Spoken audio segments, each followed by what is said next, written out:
are 146 shopping days till Christmas. Probably too soon to start thinking about a tree, unless you're competing for the right to supply the tree that will grace the Blue Room of the White House. In that competition, Chip Reed tells us we have a winner. For most people, it's a little early to be fussing over Christmas trees, but these are not most people. They're the nation's top Christmas tree growers, and they met on a farm in Michigan recently to choose the perfect tree.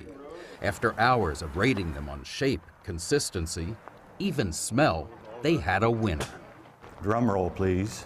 Chris Botek of Crystal Spring Tree Farm, Lehighton, Pennsylvania. And if you think this annual event is a casual competition, just ask Chris Botek. What were you feeling right before they announced your name? Like I wanted to throw up. Really? It's that intense? It's pretty, you come a long way. He got a nice ribbon for his Douglas fir, but the real prize comes this fall when White House officials will visit Botek's Pennsylvania farm to choose an 18.5-foot tree that will stand in the Blue Room of the White House this Christmas. For Botek, it's a little like his child just won an Oscar or a Nobel Prize. You raised and you cared for all those years that tree that's going to be your national Christmas tree. And, you know, millions of people will see it. It gives you chills. Botek's real children, daughters Ashley and Lauren, are proud and relieved it's over. When you heard them announce his name, how did you feel? I felt really happy for him, and then I saw that he was crying, so... Well, second place on a national competition is not too shabby. Oh, no, we'll take that anytime. Runner-up Brian Holler is taking the long view. You know, the Christmas tree industry is a 40-year plan, you know. Yeah. If you don't win today, you've got many years to come. And many years to dream of finding that perfect tree for the next Christmas in July. Back in this country, this was supposed to be the day Congress finally dealt with the surge of children from Central America crossing illegally into the U.S. It didn't happen. And Nancy Cordes on Capitol Hill tells us the start of a 5-week recess has been postponed. Nancy?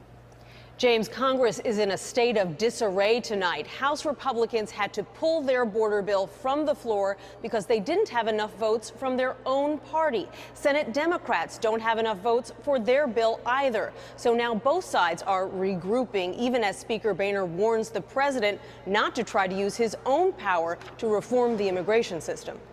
Why shouldn't the president act on his own if this is the best that Congress can do? Well, where's the president's proposal?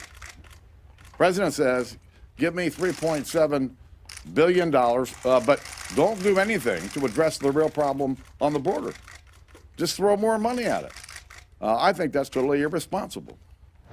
Even if the two sides do manage to pass their own bills, they are wildly different, and no one is planning to stick around to try to meld them into one final bill. So all of this is really for show and helps explain why this session of Congress is on track to produce the fewest number of substantive bills in at least 20 years. James?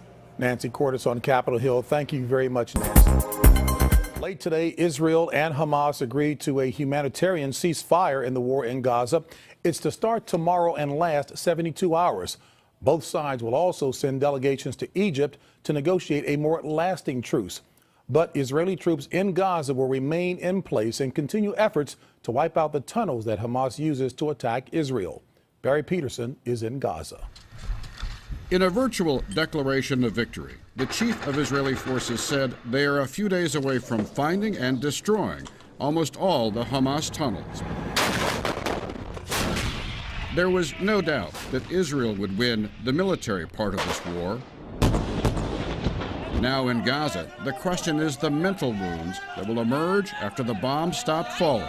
I call it psychologically massacre cases. Psychological massacre. They will be in shock.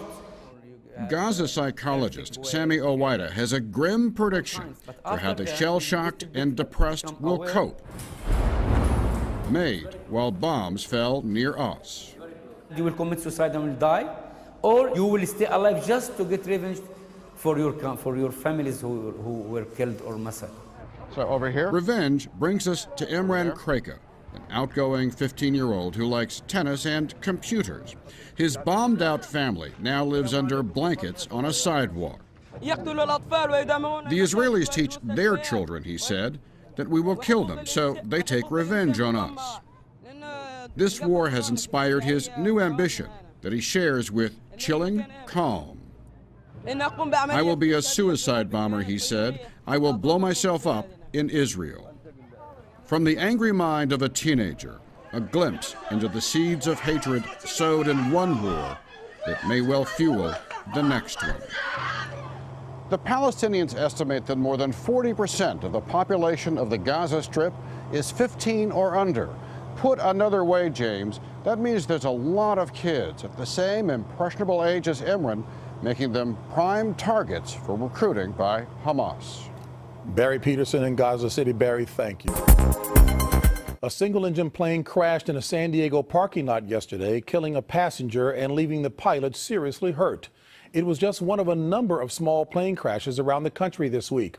We asked Carter Evans to look into it.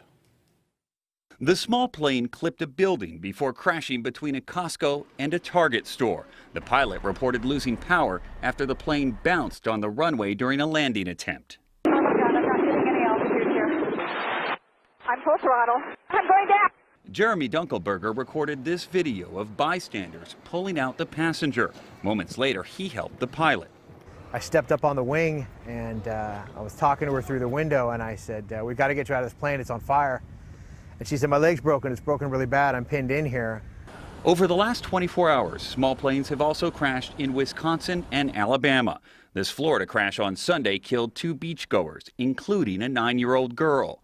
Between 2009 and 2013, there were more than 7,000 general aviation accidents. That's 4 a day, causing more than 2,000 deaths. I'm climbing out here. I'm looking at other places near me. California flight instructor Jimmy Grisiak trains pilots to always be on the lookout for a place to land in an emergency. But that can be dangerous to the pilot and people on the ground. This plane landed on one of the busiest highways in New York City, but sometimes that may be the only option. Most pilots, all pilots, are trying to put the airplane in the most desirable place. So when things go wrong, we want the least collateral damage, possibility of injury. The FAA tells us that loss of control is behind most fatal general aviation accidents. And James, the agency tells us it's currently working with pilots to reduce the number of deaths by 10% in 2018. Many of the children coming here from Central America are fleeing violence in their homeland. Manuel Bojorquez went to El Salvador to learn more. There are almost 10 murders on the streets of El Salvador every day. Gangs have made survival a daily battle. But amidst the violence, this is an oasis, a youth center, shelter from the brutal world outside the gates. It exists on a string and a prayer. Catherine Andrade works for Catholic Relief Services, which runs the center. We're giving them hope and a new opportunity within and amidst all of the problems that are going on here. How tough is that? This is the hardest thing I've ever done in my life. The hardest thing because of stories like this. You live in fear, you don't go outside. No sales. Solo vengo acá. This 18-year-old, who asked not to be identified, says this is the only place he feels safe. He's lost 3 siblings to gang violence. His brother was murdered 3 weeks ago. Pero no sabes realmente por qué. Cuando fue la muerte de mi primer hermano. He told us a gang member recently showed him his gun and told him he's next. The hope is that instead he'll take these skills and join thousands of others who have found a job through this organization. A job, Andrade says, can be the ticket out of neighborhoods that haven't seen this much bloodshed since the country's 12-year civil war. I worked here during the war. This is much harder. This is tougher than the war? During the war, you kind of knew what you were dealing with. This is so diffused, so dispersed. It morphs and changes constantly. Powerful gangs have merged with cartels moving drugs north. Corruption reaches into the ranks of police, government, even schools. But El Salvador's Child Protection Agency Director Zaida Navas does not believe violence is driving out all those who have fled. She says most want to reunite with family in the U.S. Some people might say these are excuses that are being offered up for the fact that the government has really not done much to prevent the growth of these gangs. Is the solution to say the government failed, she countered? What we should say is what we are going to do to fix it. We need to attack our economic problems and invest in our communities.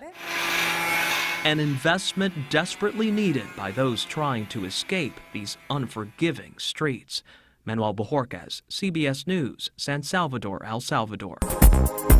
The Centers for Disease Control and Prevention warned Americans today not to travel to the West African nations of Liberia, Guinea, and Sierra Leone, where hundreds have died in the worst outbreak of Ebola ever.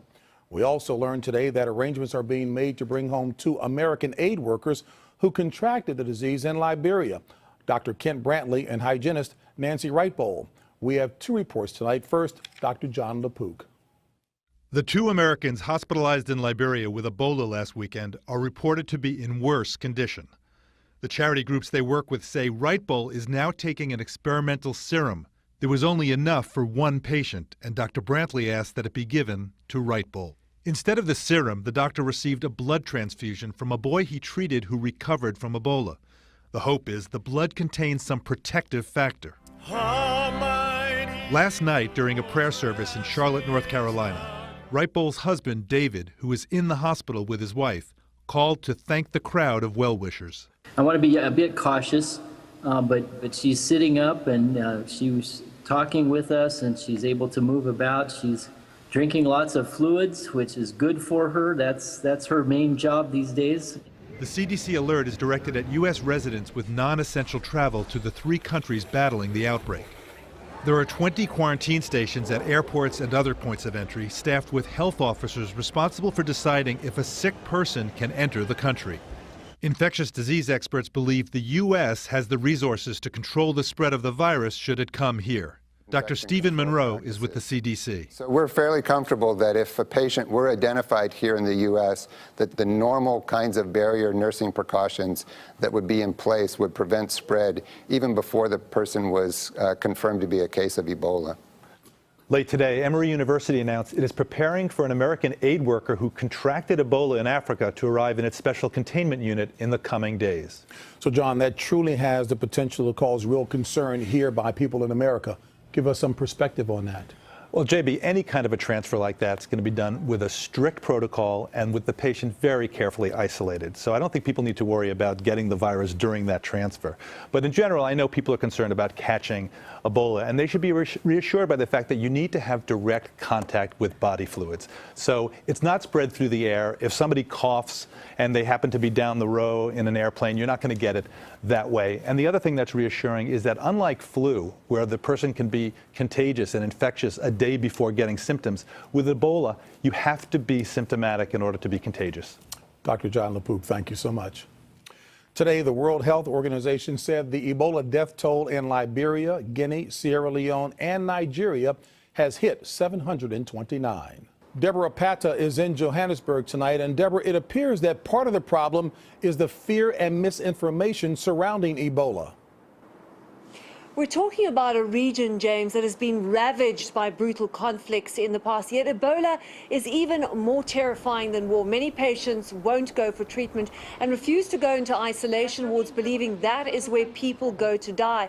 In some instances, families have broken into treatment centers to free their relative. There have been reports of health workers being attacked, accused of bringing Ebola into the country rather than trying to treat it. And of course, it doesn't help that aid workers often wear full protective gear, which only adds to the fear. And Deborah, so what are the governments of these countries doing?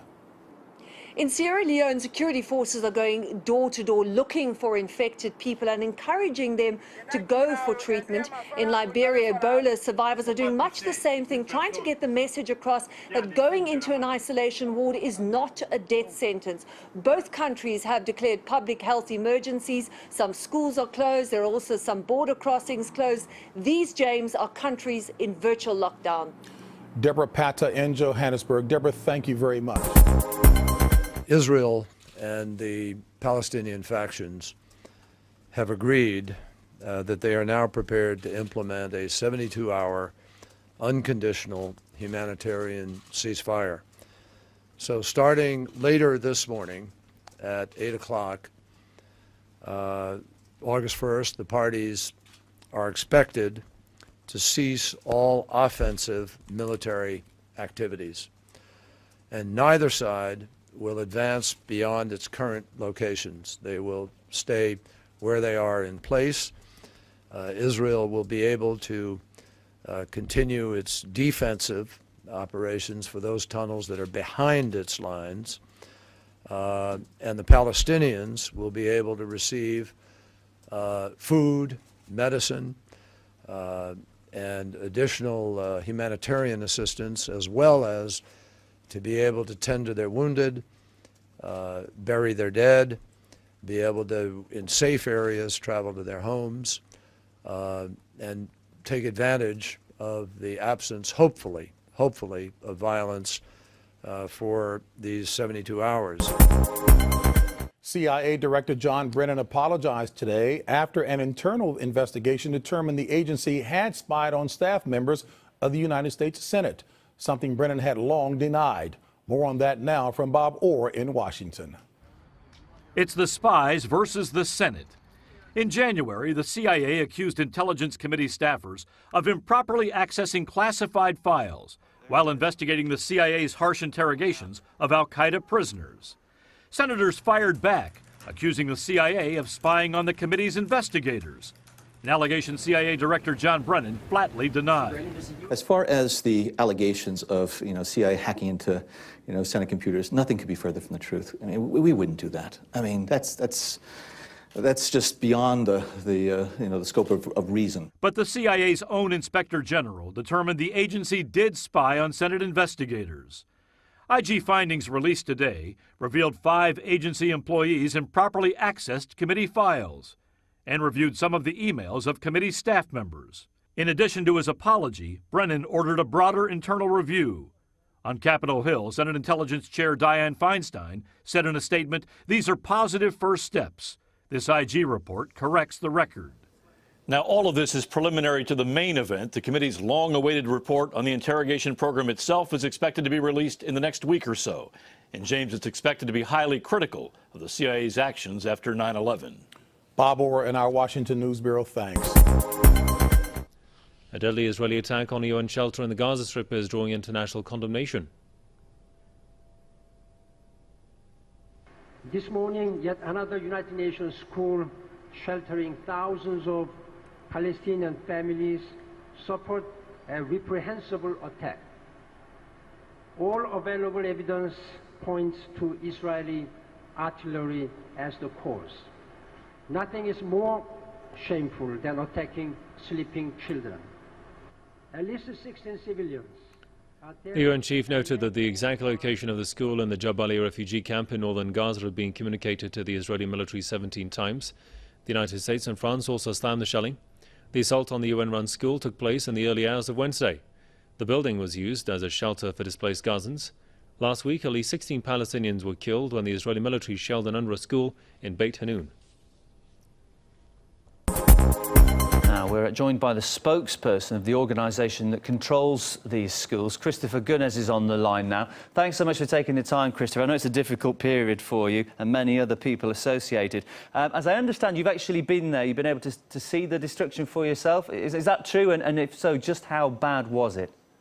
Well, UNRWA has made an inspection at the site. We have analysed the crater. There's been crater analysis, trajectory analysis. We've examined the debris. We've examined the damage. And we were confident enough to make a strong public condemnation of the Israeli army for having for this serious violation of international law. We were confident enough to make a public statement that it was indeed Israeli artillery which struck the school. And don't forget, we made 17 calls, 17 calls to the Israeli army. We gave them the precise coordinates of the school, and we made it clear to them that there were 3,300 people at the school, so they knew very well where this place was. And in spite of that, it still got struck, which is why, we've moved into the realm of accountability. We need to find out what happened. 20 people dead, as we already mentioned, some of them children. How old are the children that we're talking about here? Look, because people were taken away to Shifa Hospital and other hospitals in Gaza very, very quickly, we do not have the precise ages. We don't run the hospital to which they were taken, so it's hard for me to answer that question. OK. What about the impact, though? Because, I mean, we are talking effectively about the future generations of Palestinians here. I mean, what kind of an impact is this having on them? Oh, we estimate that there are 75,000 children in Gaza, and I'm sure it's much higher, that are deeply traumatized, which is why in our latest appeal, we're appealing for $3 to $4 million to have counselling for deeply traumatized children. But, you know, there are the scars you can see and the scars you can't see. Now, we saw the wounds, but I fear that the scars that you can't see, the psychological scars, are going to be far, far deeper. You mentioned quite clearly the UN has warned Israel, you know, dozens of times that there are people there, refugees sheltering. How is it possible this was still able to happen? Well, that's a very good question indeed, and it's one you need to put to the Israeli army. OK, fair point. Another UN school, very sadly, shelled today. I mean, one tragedy, that's one thing. Another seems like it's happened as well. What on earth can be done, in your opinion, to stop this, God forbid, happening another time? Goodness knows, because, you know, in the fighting in Gaza in 2008, 2009, we took direct hits with white phosphorus. And, you know, on one occasion, our main compound in Gaza City was hit, and our largest warehouse servicing all of the Gaza Strip was hit with white phosphorus and burnt to a cinder. The Secretary General condemned it. Israel apologized and paid millions in compensation. And yet here we are again in the same situation. It wasn't white phosphorus, of course, but here we are in a situation where hundreds of people take refuge, in this case thousands, in a UN school, and it takes a direct hit with Israeli fire. I think we've moved into the realm of political action here. I think that only political actions and political influences being brought to bear on the relevant parties can make a difference. And we all know who those relevant parties are, and we all know what kind of influence needs to be brought to bear. The attacks aside, I mean, just how bad is it on the broader scale there? Because we heard about the power plant being destroyed, thousands, hundreds of thousands of people fleeing their homes. I mean, do you think it's fair to say that we're looking at a humanitarian catastrophe now? Absolutely. I mean, 200,000 people plus, nearly 250,000 in fact, have taken refuge in our shelters, 86 across the Gaza Strip. The Israeli authorities, the army, has been leafleting hundreds of thousands of people apparently and sending text messages telling them to leave. So that all adds up to potentially 400,000 people. On top of that, people took refuge with families and friends. So goodness knows how many thousands of people, hundreds of thousands of people, will be made homeless. Meanwhile, their homes are being destroyed. Many of them will have had their homes completely flattened. So they'll be made homeless. They've been made homeless. So yes, I mean, I would describe that, you know, hundreds of thousands potentially of people, including women and children, being made homeless in just over 3 weeks. I think in anyone's books, that's a human catastrophe. OK, we're speaking to Christopher Gunnes, UNRWA spokesperson. Thanks for joining us, and good luck with the work that you're doing. It's a story that's all too familiar in Argentina. For the second time in 13 years, the country is in default, after failing to strike a deal with US hedge funds it calls vultures. No agreement was reached in last-minute talks in New York, leaving the country unable to meet a final repayment deadline. But for Argentina's government, responsibility lies firmly with the United States. This is malpractice. The US justice system failed to act adequately, and they can't come to us with the excuse that their justice system is independent. The truth is, it's independent of reason. It was a US judge who ruled against Argentina in a crucial court case. 2 hedge funds won the right to hold out for the full amount they were owed by the country, rather than joining other creditors who'd agreed to give up a large proportion of their money. The default could have an impact on the country's interest rates and is likely to make economic recovery more difficult. But the IMF and other experts don't expect the sort of economic turmoil that was seen after the 2001 crisis. Si Argentina permanece en default, If Argentina remains in default, the slowdown of economic activity will be greater than what we're expecting today. The exchange rate will surely end up higher than what we're now anticipating for the end of the year. The gap will be higher, but that doesn't mean Argentina will be in a crisis or an explosive situation. But on the streets of Buenos Aires, many are still concerned that the default will deepen the country's economic woes. There is total uncertainty. We don't have faith in the way the economy is managed. Things were mishandled, and I'm not sure there is any way back from it. Analysts say the damage could still be controlled if the default is short, but the worry is that a lengthy standoff will likely deepen Argentina's recession. Canadian Prime Minister Stephen Harper blames Hamas for the heavy loss of civilian life caused by Israel's offensive on the Gaza Strip. Harper says Canada holds Hamas responsible for the suffering and loss of life. He accused the resistance movement of initiating and continuing the conflict. Meanwhile, a Canadian parliamentary delegation headed to Israel in a solidarity mission.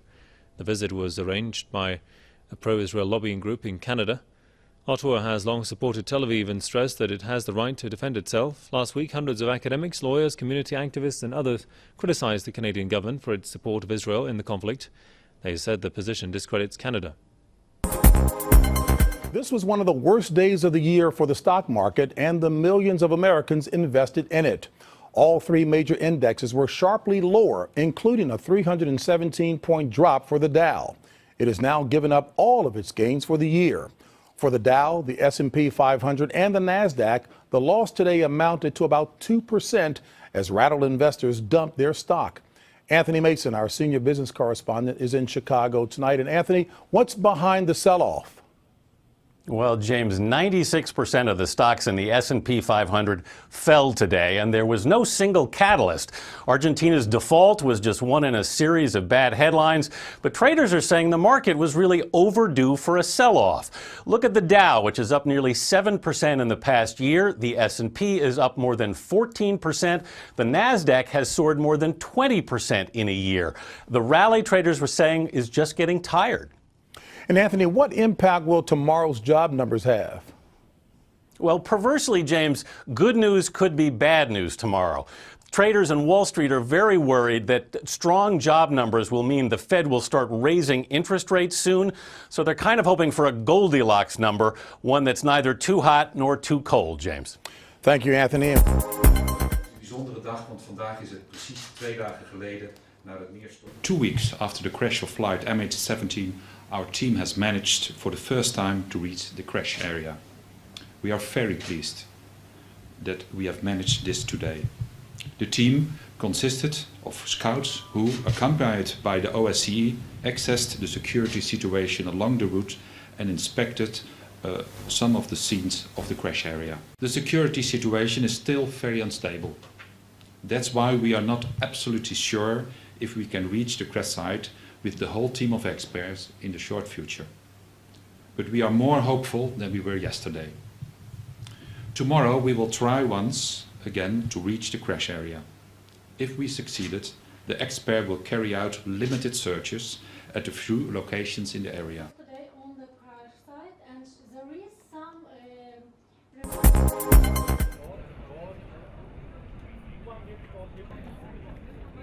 Ich denke schon, weil hat in der Türkei in den letzten 15 I think Erdogan will be elected because he has brought a lot of change in Turkey over the past 15 years to make it democratic, economically strong and humane. Although he lost the last election, I think he will win. It's simply a matter of time. Es ist alles Frage der Zeit. Es ist Gott sei Dank, das ist auch eine sehr gute Sache. God be praised, it's a good thing. Up till now, we had never voted. We could participate in the vote, of course, but we had to take the plane to Turkey and cast our vote at the border. Now we can do it here, directly. It's wonderful. Aber jetzt ist es hier geworden, ist wunderbar. Ich wollte diesen Erdogan abwählen. I want to make this Erdogan stand down. Why? Because he's not a good politician. We've put up with him these past years, what he has done with the security apparatus. How many young people have been killed? Getötet worden ist.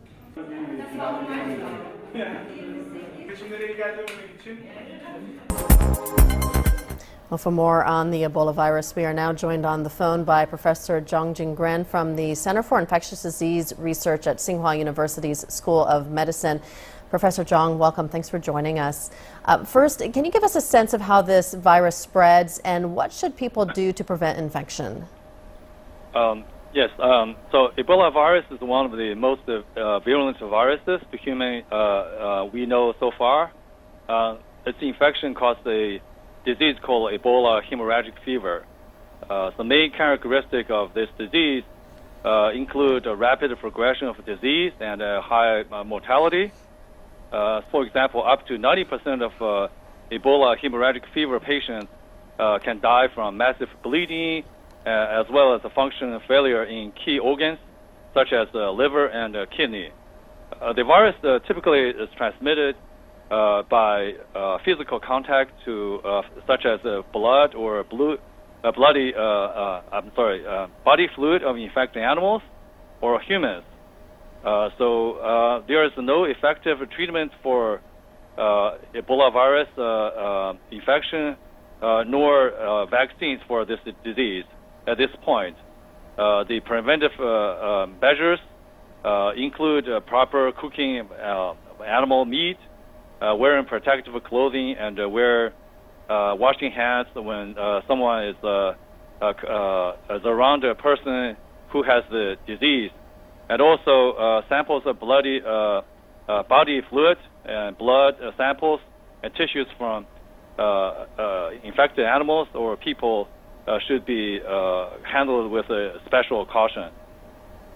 Well, as we've been reporting, West Africa is now in the midst of the worst ever Ebola outbreak. Nearly 700 people have died this year. How likely do you think it is that the virus could become an epidemic in other parts of the world? Well, so vast majority of known cases of Ebola hemorrhagic fever have so far confined within the continent of Africa. Most of the in 4 countries in West Africa. Only 2 well-documented cases for Ebola hemorrhagic fever outside of Africa were reported. Those are laboratory incidents in the United Kingdom and Russia. So as a result, security measures have been set up to prevent laboratory incidents or spread of virus. For example, handling Ebola virus now requires a level 4 laboratory condition. That's the highest safety condition for handling microbial organisms.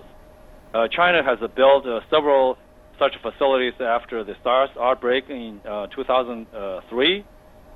So with all these conditions, it is still possible the virus is spread to other parts of the world and cause outbreaks of disease. The potential will include export of the infected animals or of the body parts or fluid of the infected animals from Africa, and also traveling of people is another major potential disseminating mechanism. So this risk can be managed by proper border controls of animal transportation, and also close monitor of the travelers from Africa countries that with fever and other potential signs of a disease. Okay, some very helpful information there, Professor Zhang. Thanks for joining us on the video about this. And I'm not sure if there anyone get injured. You can see that motorcycle, the scooter, is just on the road. And the pipe is really dangerous, and I don't want to get any more close to that place.